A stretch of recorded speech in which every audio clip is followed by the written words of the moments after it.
UVPAC oferece as ferramentas para você inovar. Soluções gráficas inovadoras para o mercado editorial, promocional e embalagens.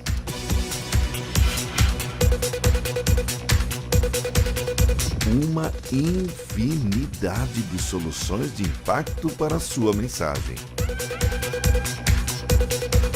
O UVPAC é líder. Sucesso garantido para sua comunicação ou embalagem para quem valoriza a qualidade.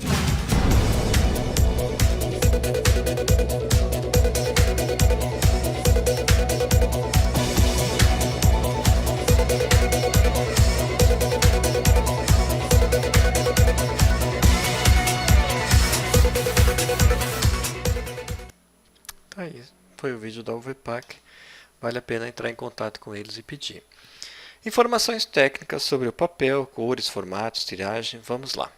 O papel ele foi produzido pela primeira vez que se tem registro na história, 105 anos depois de Cristo, na China. Então, o papel foi inventado pelos chineses e a base de fibras vegetais, né? Tsai Lung foi dado crédito de ter se criado esse papel. Mas foi no século XIX que começou a se fazer o papel de madeira e principalmente de matéria-prima, utilizando então fibras de madeira para isso. E existem duas fibras que a gente usa bastante. A fibra de eucaliptus, que é extremamente longa, dá para fazer papéis especiais, como papel craft, papéis mais resistentes, e o pinus, que também serve para isso. E como é que funciona o fabrico do papel, né? Para fabricar o papel, você tem lá, primeiro, um reflorestamento, não é feito de madeiras de lei, madeiras nobres, é feito de dois tipos de madeira, basicamente, então o eucaliptus e o pinus. Corta-se essa madeira, descasca e já corta ela em cavacos, que são pequenos pedaços que vão dar a dimensão da fibra.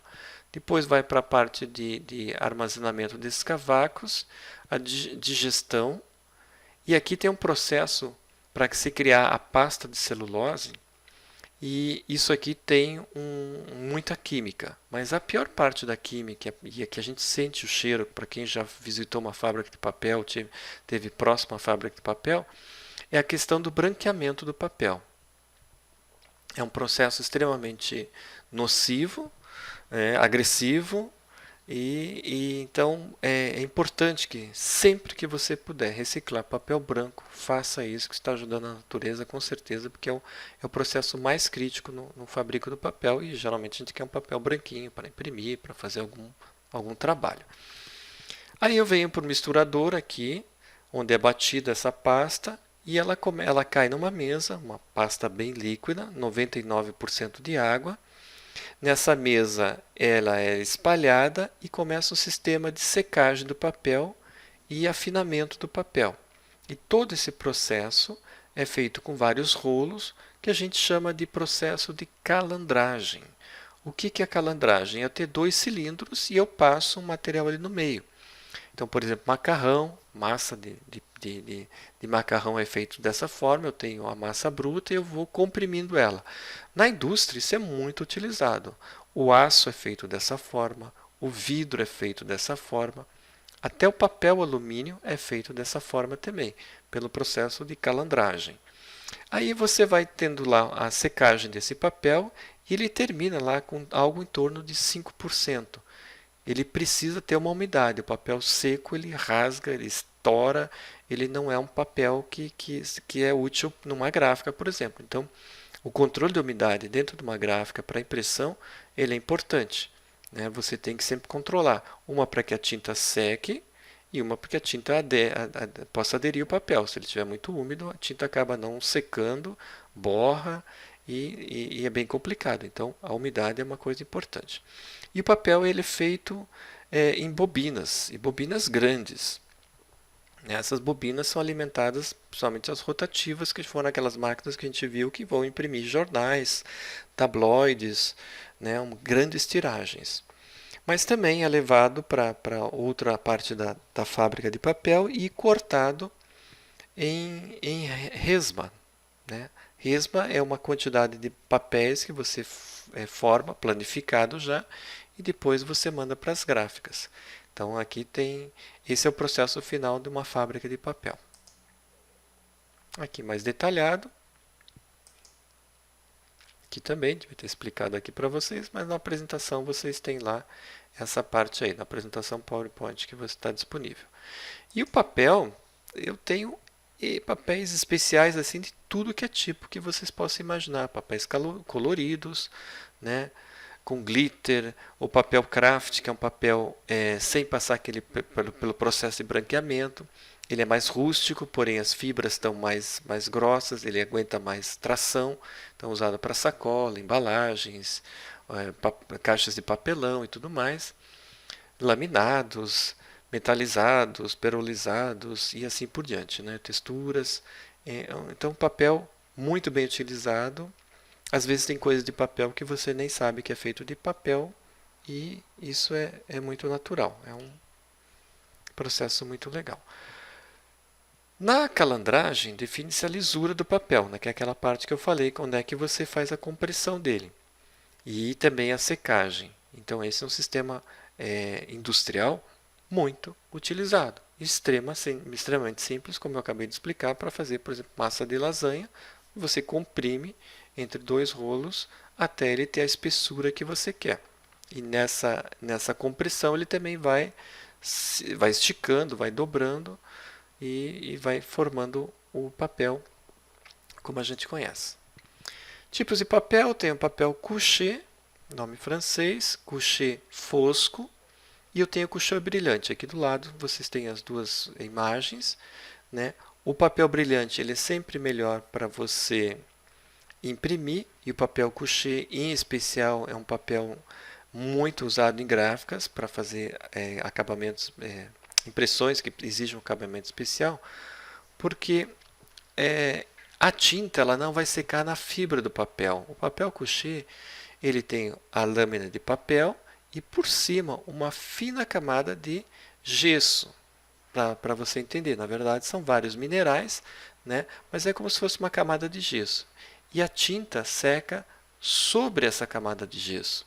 Ela não chega a penetrar, ela fica bem na superfície. Então a tinta fica mais viva, fica muito mais bonito. E a gente tem os dois tipos, o couché e o fosco.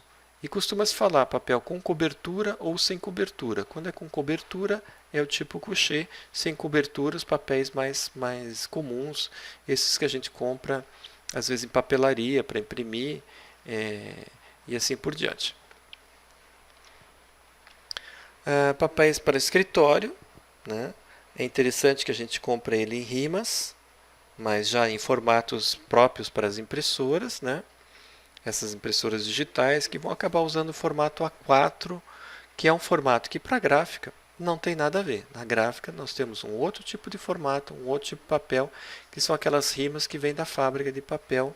São rimas maiores e o formato é bem diferente do formato A4, esse formato padrão que a gente acha em qualquer gráfica.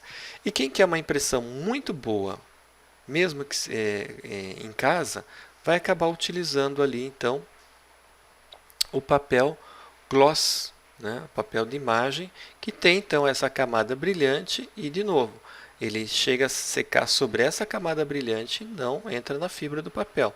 Quando entra na fibra, a tendência das cores é perder um pouco. Quando fica na superfície, que é o caso do papel couché, que é o caso dos papéis fotográficos ou gloss papers, né? Ele fica na superfície. Isso é muito fácil você encontrar em qualquer papelaria, esse tipo de papel para impressão. E a gente falando no formato, né? Formato A4. Da onde que veio esse formato A4? O formato A4 ele nasce do formato A0, que consiste em uma área de 1 metro quadrado de papel e que tem um formato de 841 por 1 metro e 189 milímetros, né? Esse é o formato A4. Daí você divide o formato... esse é o formato A0. Se você dividir ele no meio, você tem o formato A1. Se dividir um A1, você vai ter um A2, que é um formato bem grande. Já o formato A3 é muito comum a gente ver, e basicamente dois formatos A4. Esses a gente acha facilmente em Xerox, facilmente em papelarias, para você usar uso doméstico. E o formato A4, que é o mais utilizado para quem tem impressoras caseiras. Aí vai dividindo, quanto maior o número, menor é o tamanho do papel. Tá? Isso é uma norma alemã para corte de papéis para fazer projetos, né? Normas DIN. E essa norma, pelo fato das pessoas cortarem o papel para fazer projeto e tudo mais, acabou pegando esse formato. É um formato muito utilizado comercialmente. Mas para gráficas, esse formato não tem nada a ver. Você chegar numa gráfica e pedir um A4, o cara olha para você e fala, tá, tudo bem. Mas ele compra o formato em vários tamanhos. Temos o BB, o formato BB, que é 6696 centímetros, né? Não chega a 1 metro. E daí ele vai, dentro desse formato, fazer o arranjo das folhas que você quer. Se você chegar lá e quer um A4, ele vai fazer um estudo que caiba X formatos A4 dentro do papel que ele compra, que é o 6696, formato BB, ou um pouquinho maior, eu tenho o formato AA, que é 76 centímetros, né, por 1,12 m. Esse sim alcança 1 metro. Então, se você tiver um dia uma impressão de 1 metro, você tem que pedir na gráfica, ou eles vão comprar, o formato AA. O mais utilizado em gráficas é o 6696, que é o formato BB. Mas tem esse daqui.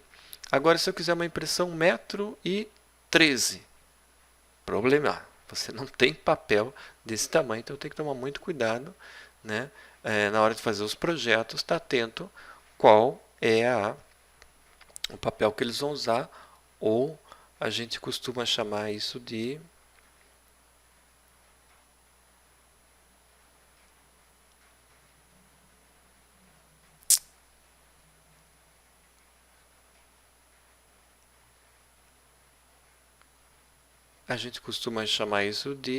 suporte. O papel é um suporte para que seja colocado a tinta e todo o resto dos processos que a gente tem como acabamento. Ele é só uma superfície para isso. Aí, com papel, você tem N possibilidades. Aqui eu trouxe algumas que temos na internet, fácil aí para você achar. A Yamaha, por exemplo, tem toda uma linha lá de origamis que você pode baixar, imprimir em casa, vem em PDF, você imprime em casa, e pode montar, por exemplo, motos e assim por diante. Os japoneses, pelo fato do origami, eles têm uma proximidade muito forte com o papel, e realmente o papel, sendo bem trabalhado, você consegue coisas fantásticas aí, fáceis de você montar, fáceis de você conseguir fazer, o que é ótimo para prints. Aqui eu tenho uma amostra de uma coisa bem interessante com papel, que é um efeito óptico, né, que é o dragão. É um dragão que ele é interessante, que ele é feito em papel, mas se você tiver com uma câmera fotográfica ou uma câmera de vídeo, você vai ver que ele sempre vai estar olhando para você. Esse efeito só acontece porque é um efeito óptico, porque é monocular, só tem uma lente. Né? Quando você olha ele com os dois olhos, uma imagem estéreo, você não tem essa visão. Isso aí é fácil você encontrar na internet. Eu tenho disponibilizado para vocês ali o PDF. E também tem o Manual do Mundo. Também lançou como imprimir, dobrar e montar esse dragão. Então, se você explorar bem o papel, você tem uma gama enorme de possibilidades, brindes. E basicamente tudo que a gente comentou na aula de hoje é a questão da pós-impressão, tá bom?